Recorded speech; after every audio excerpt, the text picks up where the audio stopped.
Okay, greetings and welcome. It is Thursday, July 3rd, 2025. I'm your host, Blake Wally. Welcome to the Eccentric Perspective, covering the latest news in current events. It's a historic day with the big, beautiful bill passing and Independence Day tomorrow. I will be here live for the next 60 to 90 minutes. Probably on the shorter side today, we shall see. It's going to be focused, of course, mostly on the bill. I have a few other side topics. We'll try to cut it early. Big weekend ahead. But let's take a look at the headline. Actually, here's the thumbnail for today. There is the headline, I suppose, as this is just passed recently. I don't know, like an hour ago. So this is all just happening. Wasn't sure if this was going to get delayed into next week, but certainly good for Trump. He wanted to get this thing done by the 4th.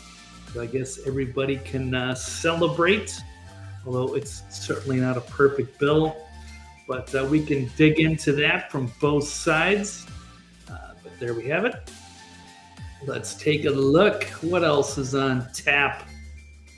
Feeling festive with this little slate here. All right, the big beautiful bill will cost people their lives. Well, maybe that's according to some. Maybe. Well, let's see what they're talking about. We have Hakeem Jeffries filibuster. Did it flip votes to his side? And the bill will be the undoing of the radical leftists. And a couple of side topics. It is dangerous for CBS to settle their suit with Trump. And finally, Lia Thomas deserves to keep championship records. These stories, perhaps more, we'll see. And if, of course, as always, feel free to chime in on the chat. Perhaps there's something I've missed, story that I haven't covered yet. Breaking news, ruthless criticism, praise, anything? Well, we'll see. So feel free to drop a line, say hello, or just lurk in the background. It's all good. Here's TK Mark. So glad we don't have to pay for abortions ever again via Planned Parenthood. Wait, we have to pay for abortions again starting in 2026. MAGA. Well, that is going to be criticism. No one's going to get everything they want in this bill. And there's some definitely some points of contention. Whether people have to pay for things they don't want, including whether it's abortions or for illegal aliens to have health care. So anyway, no one's going to like it, but this is how this country has always been. It's always been about trying to compromise, getting everyone to, as many people as you can to agree on something, which is how the Constitution was created. And yes, well, we're almost 250 years in next year, so that's also an exciting milestone. We'll see. But I guess this had to get done. It was a bit painful. There we go. Actually, no, wait. Before I do that, let's get back. I'm going to run the intro very quickly. No ads. Very quick intro. We'll be back on the other side. TK Mark, just a nightmare of a bill. Well, what can we possibly pass? It's gone through both chambers. So yeah, I mean, it's not ideal, but I don't know if this is this the worst thing ever? Is it something we just have to deal with? What can we cut? Like if TK Mark, tell me on the other side, what would you do differently? And then why would the rest of the House pass it?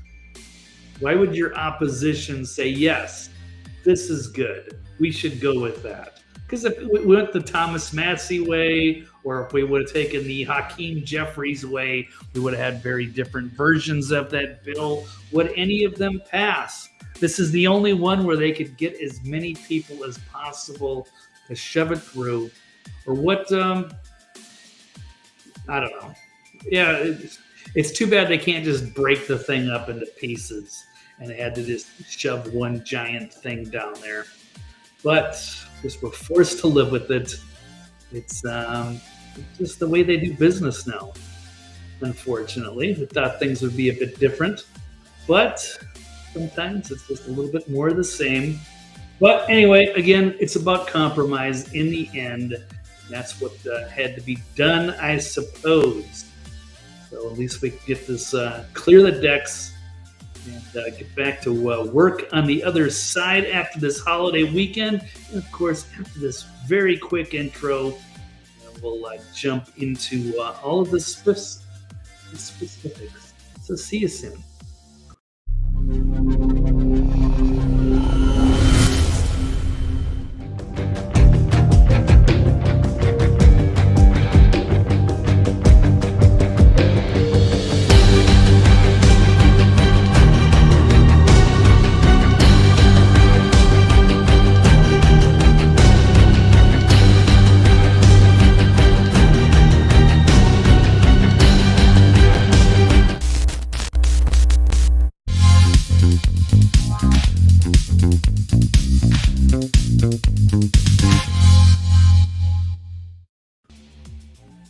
Okay, all right, we're back.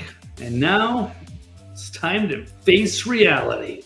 The Trump bill will cause 175 billion people to lose Medicare and die.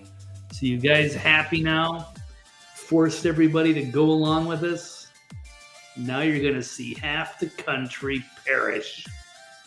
Got another one here. Millions reported dead as the big, beautiful bill has passed. Millions, just like that. The unintended consequences. But here we are. All right, but seriously, that's a little satire to begin. Although there are going to be people kicked off Medicaid. They are making cuts, saving us a little money, then spending it on other shit we don't need. But anyhow, all right, let's jump into some of the highlights. This is clandestine. Here it is. This is the big historical moment, and we can all have a extended holiday weekend. There it is, the big, beautiful bill passing the House. Now it's off to Trump's desk, where he will likely sign it tomorrow. So that he wants to sign it on July 4th. So that's quite symbolic. And the final tally, just barely 218 to 214. Only two Republicans, Massey and Fitzpatrick. I thought Massey changed his vote. I keep getting conflicting reports there. So I think he held out and then he decided to go in. Now he's back out again. I don't know. It's like the hokey pokey. Chance of USA erupt on the House floor. Okay. And then it's also going to be, we'll see if Elon Musk is now going to continue with his pledge to run primaries against everyone that voted for him, that voted on this bill. But I mean, what were we supposed to do? It's, could have been better. I mean, it's been debated for a few weeks. But I'm not sure at this point if there was anything more that they could do to get everybody to get on the same page, because it doesn't look like any of the Democrats are going to change their minds. So here we go. We have Hakeem Jeffries, who tried to hold it up.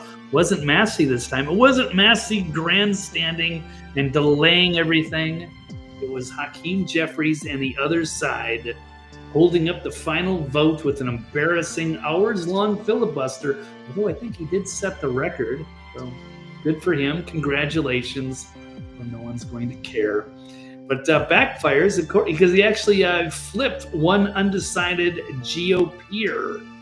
So it was going on so long, it was so torturous through the nights that one finally person just said, okay, that's enough. I'm going to vote on it just to shut this guy up. But hey, however it needs to get done. So it backfired. I guess that was one of my headline stories, although we're just going to blur today with that. We'll sort it out later.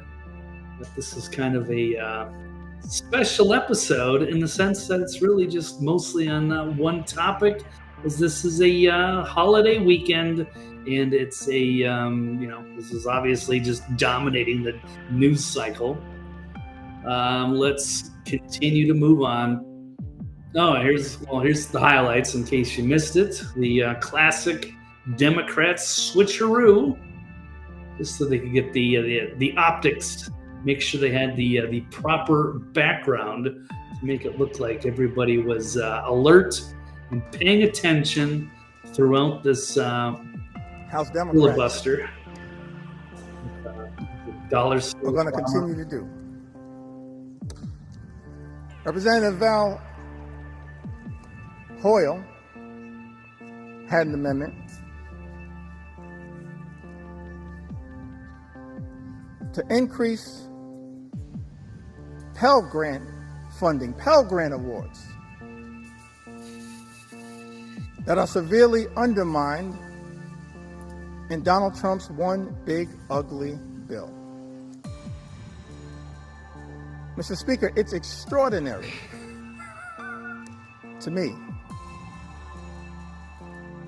that this reckless Republican budget manages to go after blue. All right, anyway, that's a little clip of what you missed. They had to keep rotating the people out behind the background because they kept probably falling asleep, because this was grandstanding, certainly trying to score some political points. Maybe he's got a rivalry going now with Cory Booker to see who can make the longest, most pointless speeches. Certainly, they're one-upping each other right now. Yeah, Timu Obama, thank you. It's the other way. Dollar Store Obama or Timu Obama. Fun watching the pro-life clowns like Charlie Kirk positively spinning that Trump and the GOP are funding abortions. So I hear you. It's stupid that we have to pass a $3.3 trillion all-encompassing bill, because then everybody's going to get stuck with certain things they don't like. That's how the compromise thing works. So no one's going to get everything. Otherwise, it's just going to go back and forth. Now, ideally, they would just put this in 10 pieces and vote on them all separately. That's the way it should be done. And maybe I'd like to say, maybe someday they'll do that in the future. But I think they like it this way. Gigantic bills that they can just shove full of pork, get a couple good things in there that people want, and then force you to take the rest of it. But anywho, I feel the frustration there. Let's take a look at this one. Mike Johnson immediately makes fun of Hakeem Jeffries right after his speech when he called to speak about it. Let's take a look at this. Unfortunately, the volume is a little low. Ronald Reagan said one time that no speech should be longer than 20 minutes, and unlike the Democrat leader, I'm going to honor my colleague's time and be a little more brief than that. Oh, burn. Shots fired. But you know what? Well done. Even the Democrats would probably be happy and be cheering at that after they had to just sit there and endure that shit show all night. But anyway, we'll keep going. I just want to say something that many of us learned when we were children. We were taught, it takes a lot longer to build a lie than to tell the simple truth. Yeah, good point there. Cut through hours and hours of BS that nobody was paying attention to anyway. So, But he was the big grandstander, not Thomas Massey, was criticized here by Laura Loomer, that he caved and flipped his vote because he knows who's really in charge, Donald Trump. And I can't wait till the pathetic grandstander Massey is removed from office. He does everything for show. It's political theater at the expense of our country. Well, that's a bit of a narrow view, but it went through. So, I think I've got some issues here with my epic background cinematic music for today. They're still working out the bugs, apparently. So let me switch things up a bit. Sorry. Okay. Ooh, okay. Mix that up. Getting a little staticky and weird. Okay, let's move on. What's the next one? Massey flipping. Again, like I was saying, I'm getting conflicted reports. Did he or didn't he? But it doesn't matter because it passed. It would have been different if he was like the one deciding vote, and now we have to wait till next week. Now, what are we going to do to appease everybody? What do we have to remove now so we can just get this thing done, out of the way, and get back to work? So they said, according to this source, the sole dissenter was Representative Ryan Fitzpatrick of PA. Well, good for him. Good for them. I'm not saying it's not a bad idea. It's what are you going to do at this point? So I would say just let it go. And now you're dealing with the Democrats who are just going to be obstacles no matter what. So, yeah, it sucks. But let's just suck it up and get back to work. Okay, let's take a look at this one. Hakeem Jeffries ends his floor speech minutes just after breaking the record for the longest grandstand. So, I believe that was beating Cory Booker. So, interesting. So that's setting up that rivalry for 2028. What proves it's just a grandstanding measure. It's all about him. He wanted his name next to the record. It has nothing to do with the bill. Hakeem Jeffries is a fraud. Well, so many of them are frauds, but we get the point. Speaking of points, here's one of those things people want to see. The people that voted for Trump want to see tough measures on border security and deportations. Bill Mulligan of Fox, who does cover, that's his expertise. He's frequently making reports around the border, saying that the ICE will be supercharged on a massive scale. You got $45 billion. It's more than double the ICE detention capacity for 100,000 people. You got $14 billion for transportation and removal, $8 billion to hire 10,000 more ICE personnel. That's more than doubling the current numbers. You've got so many. You get hundreds of millions of dollars into technology, recruitment, hiring, onboarding, and cleaning up the border and removing illegal aliens. Of course, the Democrats are going to, obstruct this for obvious reasons. If not, I will get into some more of the specifics of that. But it's also an example of, here's a thing that MAGA wants. Like, okay, you voted for Trump, you want his agenda, you want these hundreds of billions of dollars to go to border security, to support the deportations that they support. Now, you have to take this $3.3 trillion bill on top of it, which doesn't seem fair. Why wasn't this just a totally standalone bill? But then, I don't know, you wonder, would it pass if it was just a standalone bill? That might be I don't know if it's going to be a tough one to get through the Senate or not, so they just had to shove everything into one big package and force everybody to vote on the whole thing. So maybe there's some strategy behind the scenes, but don't know. Okay, well, we'll correct the record here. It's the fact check. Kevin McCarthy is who he beat. It's the House record. Yeah, I'm not sure exactly how that works or what the specific records are. If it's just for a bill, or what was different about the Cory Booker one? We've had several filibusters in the past over various things, but I'm not 100%. Anyway, some more worthy causes than others. Some just, just obstruct and delay and waste time for petty, childish reasons. And that would certainly fall into what Hakeem Jeffries was doing today. Two things they don't want to see. I guess that's really just one of the major things is supporting illegal aliens, keeping them on Medicaid, and then keeping them in the country. Seems to be their biggest priority. Unfortunately, I will be happy to correct the record if I am wrong on that. Otherwise, I don't know. I'd be curious to get a Democrat perspective on this. Although, who's in favor of stuff like this? No one's excited about giant 900-page bills. But I guess it's just how we're going. We have to, the fiscal responsibility of the country.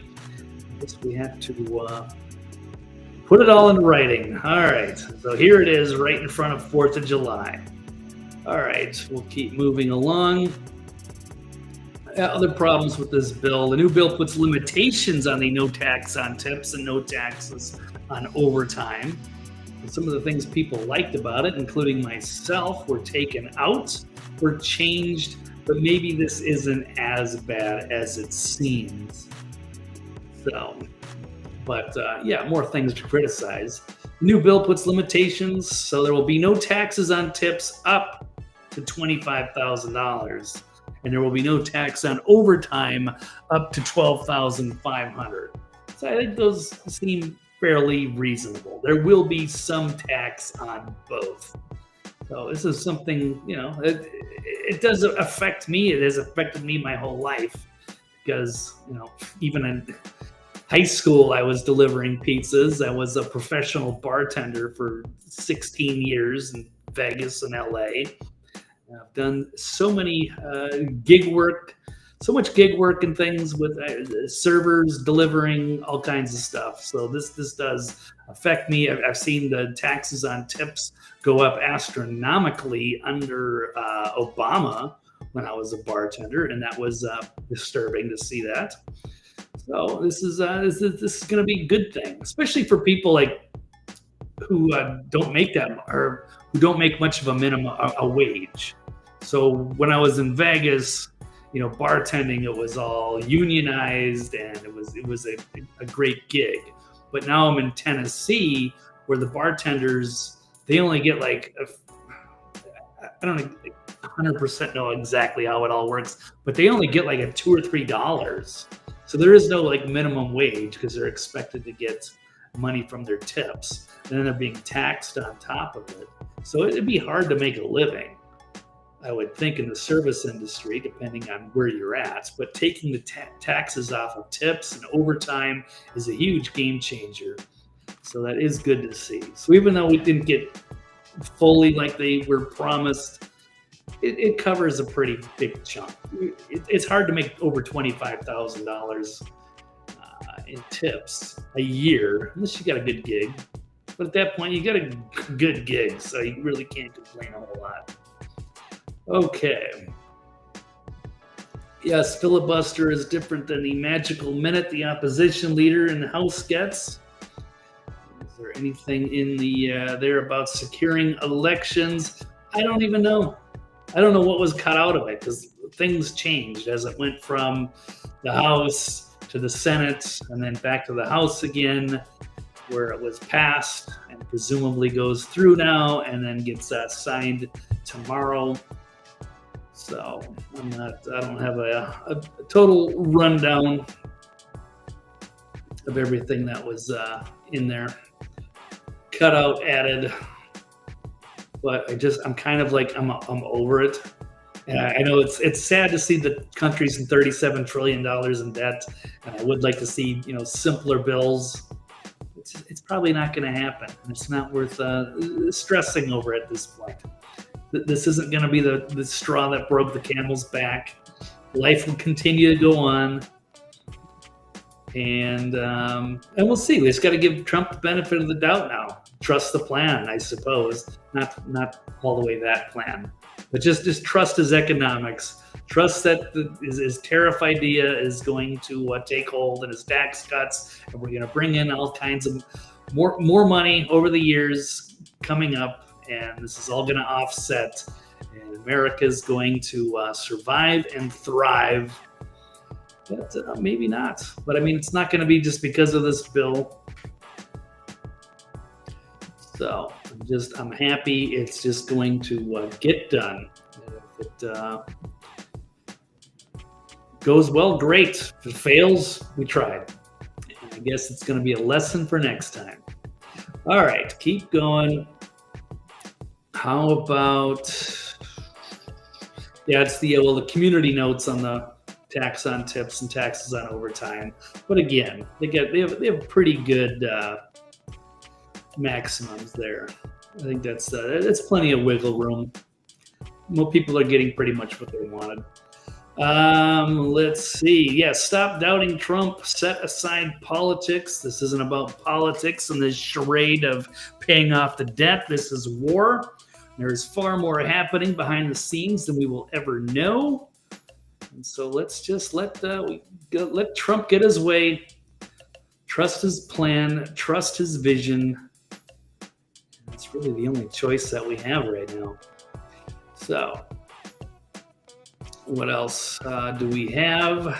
More Hakeem Jeffries getting roasted, issuing the grave warning that if Trump's bill passes, that millions of people are going to be scared. Speaker, going to lose their benefits. That's not what this country should be all about. Manu wasn't the only one. The only American citizen who's been targeted by the deportation machine, a deportation machine that will be unleashed on steroids by this one big ugly bill. Deportation machine on steroids because of this. So this is what the Democrats are afraid of. This is their future voters leaving in droves.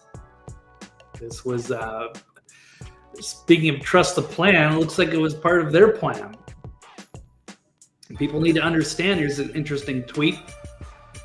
People need to understand the big, beautiful bill is an existential crisis for Democrats. For years, their strategy has been to flood the USA with tens of millions of illegal aliens, count them in the census, with dozens of extra House seats and electoral college votes, make the illegals dependent on wealth distribution from us, have them vote illegally, give them amnesty, and then have them vote legally. That was their path to perpetual power. But the BBB, by funding the wall and ICE, cutting out the handouts, this is all coming undone. It's the death rattle of the Democrat Party. What else are they arguing for? They're trying to act like they're great humanitarians, but they let millions of people in here. They're illegal invaders. And they want to give them handouts, incentivize them, keep them here, and have them absorbed into their party and vote for them. It's a very simple plan. So, great post.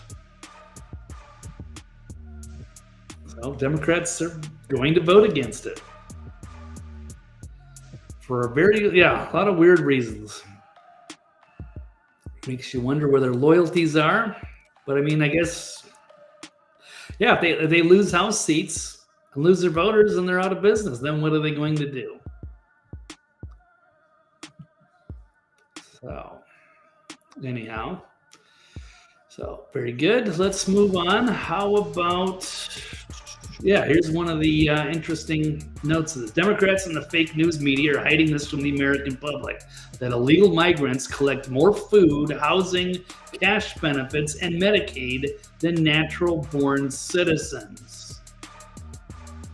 So when they're talking about all these people that are getting cut off Medicaid, people that should never have been on Medicaid to begin with. They shouldn't even be in this country. So, Democrat politicians, the far-left hacks, are outraged at the cuts on Medicaid for illegal aliens. They say it's inhumane. They believe it is American taxpayers' duty to welcome millions of illegals a year into our country and to pay their bills. And it's national suicide. So, and I'm not in favor of like having it cut off like tomorrow. But you got to cut off the benefits and you got to incentivize them to leave.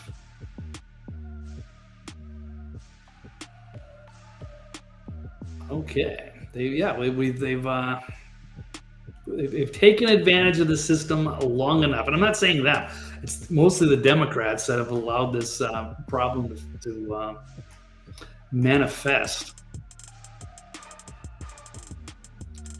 So this just goes into some of the charts, the findings of a report from a couple of years ago showing that 54% of households headed by immigrants using the major welfare programs, much more than the U.S.-born households.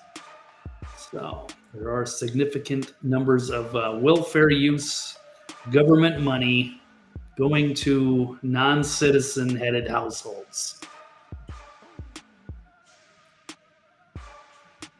Everyone's got to survive, but this never should have happened to begin with.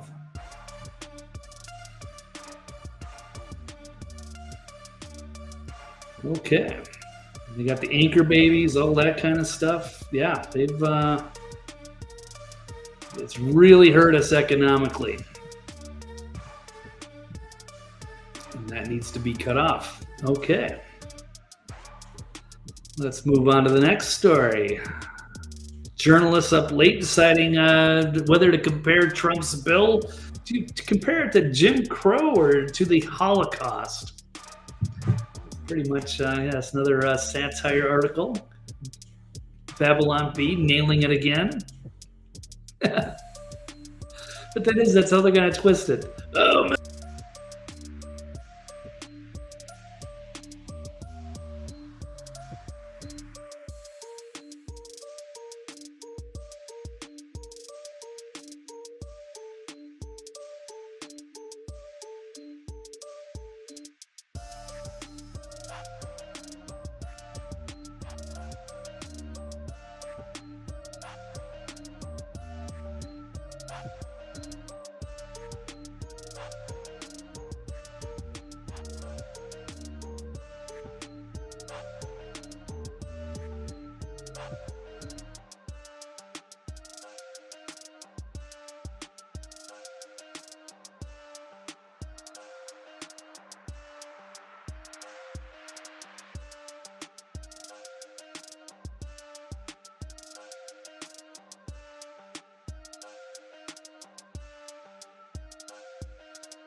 Okay, well, I guess I'm back. That was weird.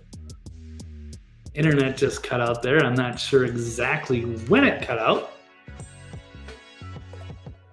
Just said it was lost and reconnecting. Okay.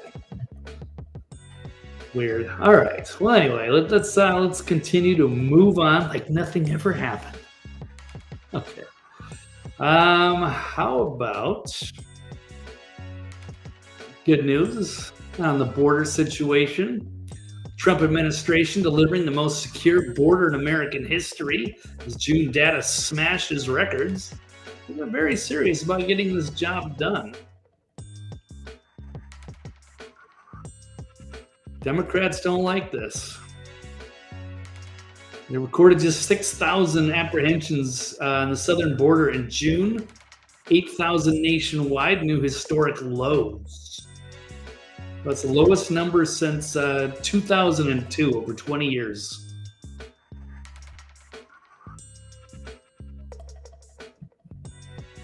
Well, now it's just a matter of getting so many of the other ones out.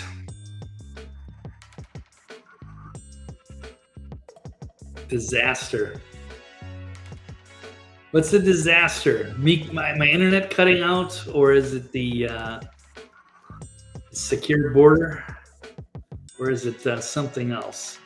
Might need a little context there.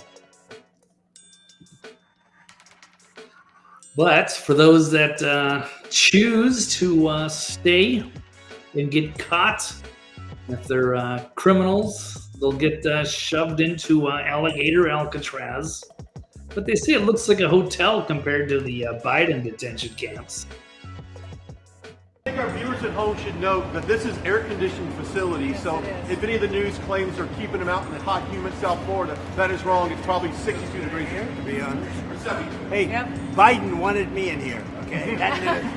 He wanted me. It didn't work out that way, but he wanted me in here.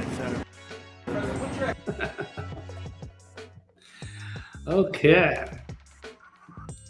Welcome to the swamp there. Where they're going to let their, should have their newest members in there already. Alcatraz Detention Center. Supposed to be Wednesday night. That'd be last night at the new detention center. Gonna have hundreds of illegal aliens. Has a capacity right now of 3,000. I think it will. Oh, is that it? Okay, I thought it was gonna be up to 5,000. So in the Everglades, they got 200 cameras, 28,000 meters of barbed wire, and 400 security personnel. Trying to incentivize people to leave. Okay. And what else? Other note, maybe I should have said earlier. I don't know what to cover on here.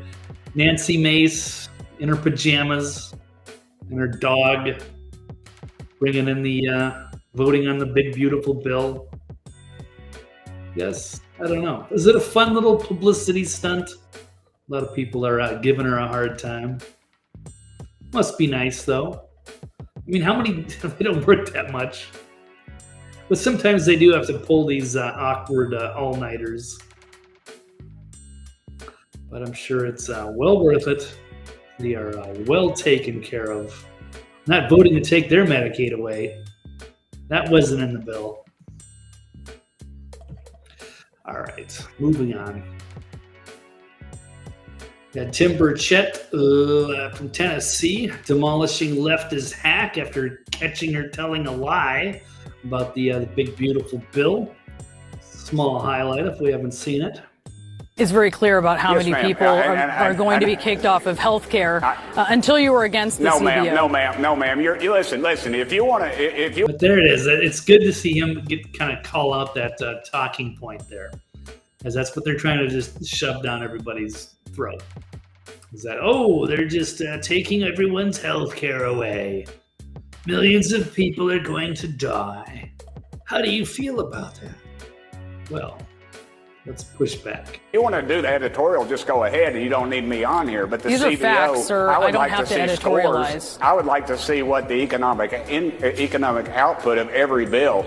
You as a taxpayer should want that too. And the CBO is the only organization we have. If I could allow a private accounting firm to do it, I would much rather that happen. But the reality is it would have to be the CBO. And what do you have against knowing how much each bill is spent? Why does the media oppose that? Why do you all on the left always fight every chance at America knowing what's going on? The problem y'all have with this bill, ma'am, is that it gets government out of our way and lets Americans make some decisions. And maybe hardworking Americans would have a better choice and a better shot at life in this country without you all just telling us how bad things are going and trying to construct, and as you're doing with me, trying to trying to dictate what I've said. And the reality is the CBO is a partisan organization. And the reality is America has a right to know how much we're spending on every piece of legislation. I cannot believe you as a member of the media would not want open records. And that is exactly what that bill would do. Sir, we have reported on what is in this bill. We do that time and again. Ma'am, you all are trying to scare. Are you talking about the big, beautiful bill? You all just try to scare America by telling millions of people are going to be cut off this thing. You're talking about the people that are on it illegally, that are gaming the system, and that is. And no, we're not. The CBO is very clear. The bill does not. It does not do anything of what you've said, and all you've done is scare America, and you're not doing a service to this country, ma'am. And you all ought to start talking. You want to talk about transparency, and then there you are attacking me on a bill where I'm trying to make it transparent to how much we're spending on each piece of legislation. That doesn't make a lot of sense to me. You wanted to have the CBO estimate, and you're now railing because against that is CBO the only estimates. organization. That is the only organization. Okay. Well, that was fun. Okay. It's always interesting to see that. It's good to have a little pushback on TV. And we're going to get into a little media story. I'll kind of segue in there. But let me get back to the headlines. So, the big, beautiful bill will cost people their lives? Very unlikely. But there are going to be people that will lose their Medicaid. They were either taking advantage of the system or they were illegal aliens that shouldn't be taking it in the first place. I guess indirectly, I don't know. It's not like they going to get medical care refused. They're just not going to have the taxpayers pay for it. So anyhow, so I would say no. Hakeem Jeffries filibusters flip votes to his side. No, it clearly did not, as there was at least one Republican who flipped votes to the other side as he wanted him to shut up. How about the bill will be the undoing of the radical leftists? Well, yeah, because of what is happening with ICE, what is happening with their illegal invaders that they are supporting, and if they're not going to be able to keep them in the country and get them voting rights, then that is going to be the undoing of the radical leftists. Okay, next. It is dangerous for CBS to settle suit with Trump. So we just got to look at the pushback from the media there, from Tim Burchett. And now we're going to, we had a big suit. This is the big story. CBS News in widespread distress after the Trump settlement. So it was a lawsuit filed by Trump provoked condemnation from CBS News current and former employees, press freedom advocates, and legislators.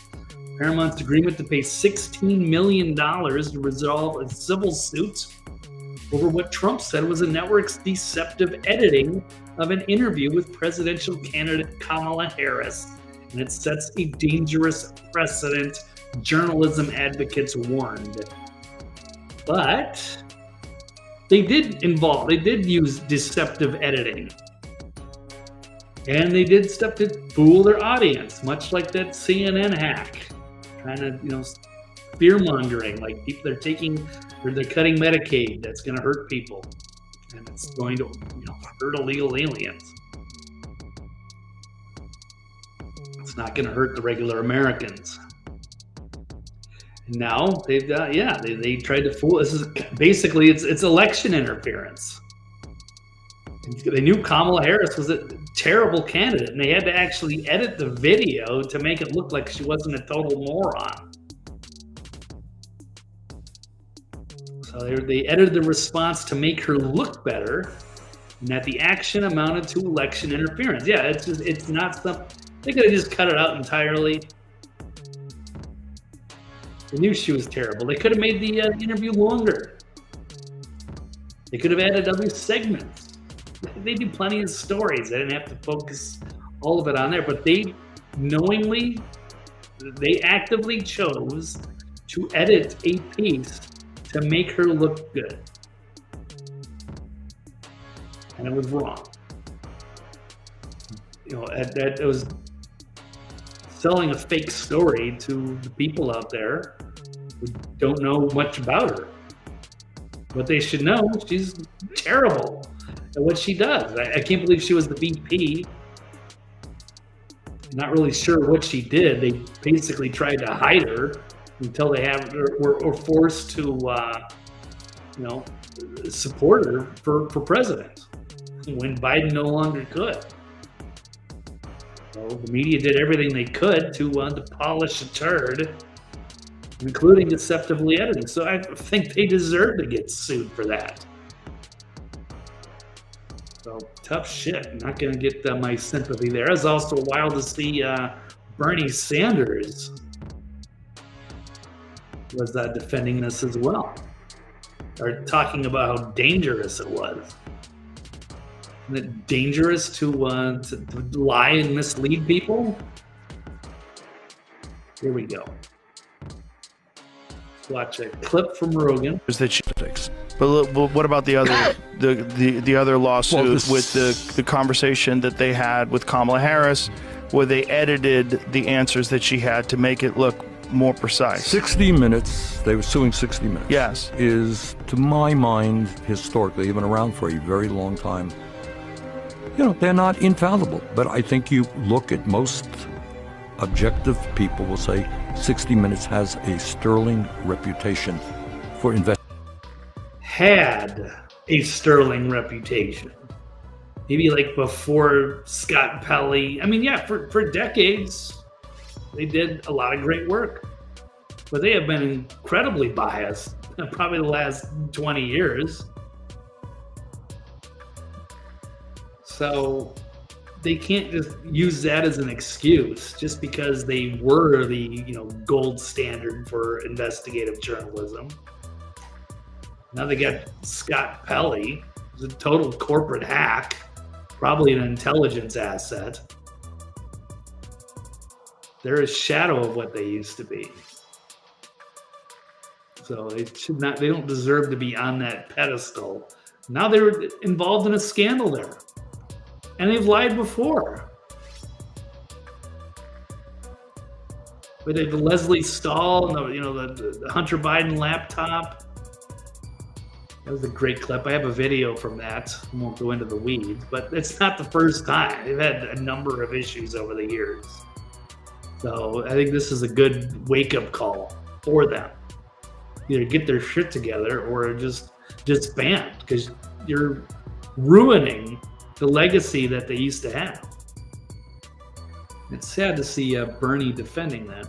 Investigative journalism. Are they wrong? But that's not investigative journalism if you change someone's answers. If you ask her a question and she comes with a rambling answer that doesn't make sense, and you edit that out and insert another answer to a different question that seems more cogent. All right, Joe, then you're walking down, you're walking down a dangerous path. Suing media has the impact of intimidating media. All right, if somebody sues you. That's how they're twisting it, is that's like some sort of an intimidation tactic. But what about lying to your audience? Does that count for anything, Bernie? Well, it's good to see Joe push back on that. All right, we're going to finish. All right? Okay. Somebody sues you. Why not you? You could be sued tomorrow, right? Because you are doing this. You're too sympathetic to this. Right. And Joe, you did that. And they have a big law firm behind you. You're going to have to spend zillions of dollars defending yourself. You know what? Next time you do an interview, you say, maybe I'm not going to go in that area. Right? No, but it's not that. It's editing things to make this deceptive editing. Joe, so in deceptive editing, you give people a different perception of who this candidate is than reality. Right, but you got to explain. But that's not objective journalism. I know, but that's campaigning for that person. Right, but would you agree with that? I don't have those details. I don't know that I agree with your analysis. Scared to talk independently. You're going to be punished by the party. Of it. I don't know enough. I think that's universally accepted that that's what they did. And you got to tell me why he is suing ABC. Why are you suing Well, Meta? let's just talk about the 60 Minutes No, one but first. no, but it's not just we could 60. go to ABC, but I'm not aware of that Well, one either. George Stephanopoulos said something that he didn't like. Yeah, there's been a few times, and it's good. You need to push back on the fake news that perpetuates lies. Most of these outlets are, they're cowardly. They don't do real investigative journalism because they don't want to get sued. Then they're just going to make shit up. Then they deserve to get sued for that. I don't know. It's a mess. But I mean, hey, if they did that, then I wouldn't have to do news. But here we are. Speaking about the lying corporate news, thought this was interesting. BBC staff, so the legacy media in England, they're forced to do pro-Israel PR. So they had a devastating letter signed by over 100 journalists within the BBC showing another massive scandal in the news media. Yeah, it's a devastating intervention. 100 BBC employees have written a letter to the Director General complaining that the corporation has become a mouthpiece for Israel. It was also signed by 300 other journalists and media professionals. One of them by the author here, Owen Jones. The BBC employees are all anonymous because otherwise they would face grave consequences to their careers. This is how the media works now. This is what forces civilians like me to go do this. This is independent citizen journalism.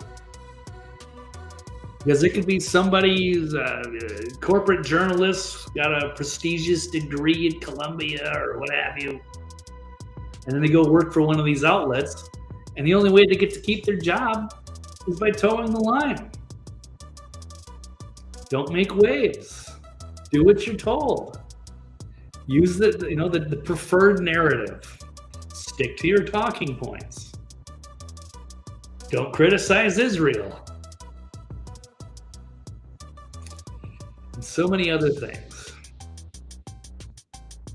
But hopefully things will change. So this is a big one too. Huge. Because you wonder why, because some of the propaganda out there is just outrageous. And I'm not even like against Israel, but they're not covered fairly. And they know it. But this is what they want. This is what they have to do. You want to keep getting your paychecks. You want to keep that corporate gig. You better get in line. Do what you're told. So, all right, we'll move on from that. So is it dangerous for CBS to settle a suit with Trump? Absolutely not. For ABC and Stephanopoulos, so much. If you're going to spread fake news and lie to your viewers, you deserve to get sued. They knew what they were doing. They fully knew exactly what they were doing. They could have left that on the cutting room floor. They could have just removed that entire piece from that interview and everything would have been fine. They decided to run with it. They wanted to prop up Kamala, make her look competent, perpetuated a lie on the people. You could have just shown the original footage. Just said, let the people decide. I mean, they're going to go, oh, do we really want to vote for her? She doesn't sound like she knows what she's talking about. She sounds like a terrible candidate. Why would anyone want to vote for her? So she couldn't do the Joe Rogan interview because she can't act and behave like a normal person for 2 hours or even 15 minutes. Sounds like she's drunk half the time. What a disaster. All right, well, anyway, we'll move on from that. Last topic.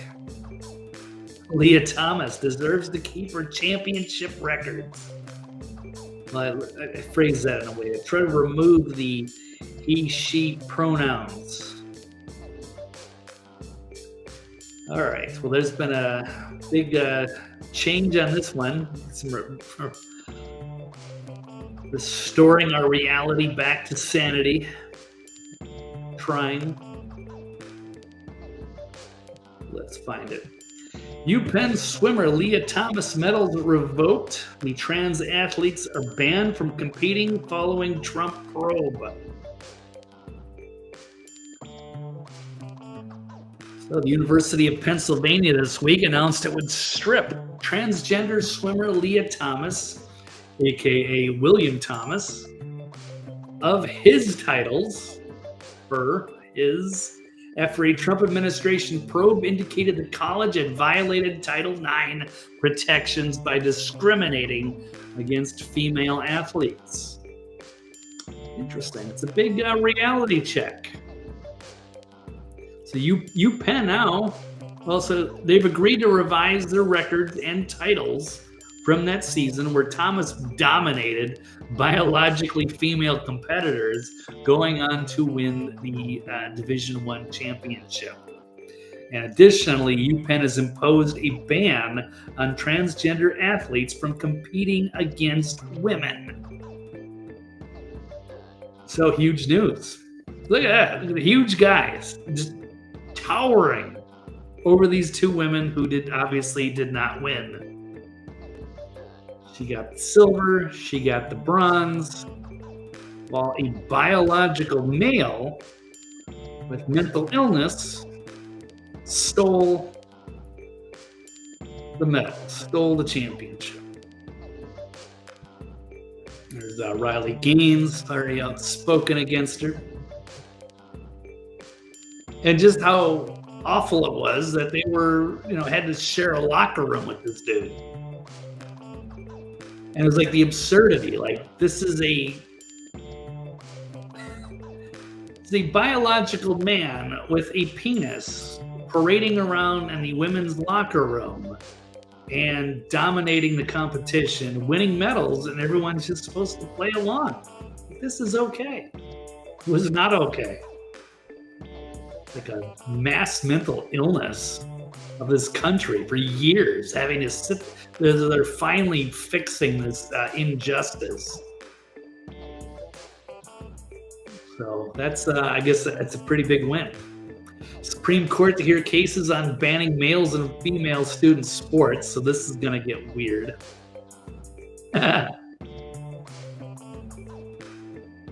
So the Supreme Court on Thursday, that's today, agreed to hear two cases on the banning of males and female student sports. There's two, West Virginia and Idaho, strange, red states, where two transgender students, Becky Pepper Jackson and Lindsay Hecox, are challenging the respective state bans. Both students won injunctions allowing them to continue competing in female sports. One of them is a 15-year-old male who takes puberty-blocking medication. So you're going to go up in front of the Supreme Court and say, hey, I'm a 15-year-old male, but I'm taking puberty blockers, so I should be allowed to compete against women? Do you still have a penis? You still have testosterone pumping through your veins? This is ridiculous. I mean, I can't believe they're going to fight for this. The other one is a 24-year-old. So you're already old for a college student, unless you're going for a medical degree. A 24-year-old male college student in Idaho received, I think it is. It doesn't matter. One of them's from Idaho. Received testosterone suppression and estrogen treatments. So I don't know. Do you still have a penis? So I don't know where they're going to draw the line. But I mean, yeah, it's like mental illness. The decision to take up the cases followed the court's ruling last month that upheld a Tennessee law that bans transgender surgery, puberty blockers, and hormone therapy for minors. So anyway, well, I guess, I don't know. Lia Thomas isn't on that list, so I guess he will no longer go to the Supreme Court and try to plead his case. So I guess he's just going to give away his medals. Maybe. Yeah, UPenn to strip Lia Thomas of the stolen women's championship. Apologize for the civil rights violation on the women. It's amazing that it lasted that long and got that far out of control. You have Penn caving to the pressure as the university was facing $175 million funding loss. And they're going to have adopt strict biological definitions for male and female competitors. This is an awkward conversation, but it has to happen. So they're going to try to keep some of the records, put an asterisk next to them. But for all intents and purposes, this little absurd chapter is over. Thankfully. So good call. All right. And what else? Oh man, I think I've really cruised through this show today. It's been very good. Only 60 minutes. That's really all I have is just one final note. I guess it's a sad story here. Celebrity death, Reservoir Dogs, and Kill Bill actor Michael Madsen, dead at 67. That's too bad. He had some great roles. Worked a lot with Tarantino, some of my favorite movies. There he is. They're sharing a hug. Mr. Blonde, Reservoir Dogs. And, he's quite an interesting character on Kill Bill 2, Hateful Eight. Good stuff, fun character. Gone too soon. 67 years old. So, alrighty. Well, rest in peace, buddy. And then that's really it. Guess we have the big 4th of July festivities. So it should be an interesting weekend. Yeah, it's a good day. It's good to have the 4th on a Friday night on a weekend. So it should be interesting. I don't know exactly what I'm going to do. It's in Nashville, baby. So we'll see. They got a pretty good party here. They're taking over. So good luck out there, everybody. Hope everybody has a wonderful weekend. Stay safe. Take care. And I'll look forward to, we'll do it again next week. See whatever crazy stories are in the news. There always is. But and that's it for this week. This historical week and the big, beautiful bill finally passing. So that's all I have. So thank you all for listening. Please like and subscribe or what have you. Like, share, subscribe, all that good stuff. You know the drill. Love you guys. See you on the other side next time. Now I'm out.